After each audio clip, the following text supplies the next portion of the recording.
এবার মানসম্মত এসএসসি পরীক্ষা নেওয়া হবে। প্রতিটি পরীক্ষা কেন্দ্রে ক্লোজ সার্কিট ক্যামেরা স্থাপনের উদ্যোগ নেওয়া নির্দেশ দেন শিক্ষামন্ত্রী আনম এহসানুল হক মিলন।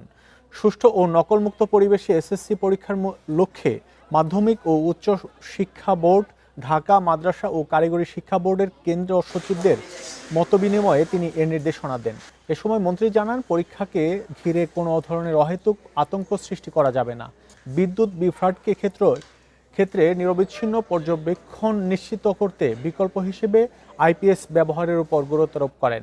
শিক্ষা ব্যবস্থায় পরিবর্তন নিয়ে আসা হবে জানিয়ে মন্ত্রী জানান, ডিসি এবং ইউনোর ছেলেমেয়েরা জেলা এবং উপজেলার স্কুলে পড়ায় না, এমনকি অনেক স্কুল কলেজের প্রধান শিক্ষক এবং অধ্যক্ষের ছেলেমেয়েরাও নিজ স্কুলে পড়ান না। তাদের সন্তানদের নিজ শিক্ষা প্রতিষ্ঠানে পড়াতে হবে।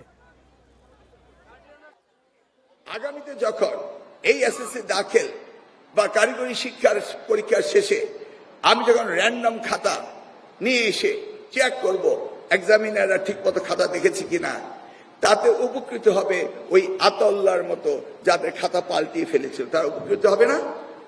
নিশ্চয়ই হবে।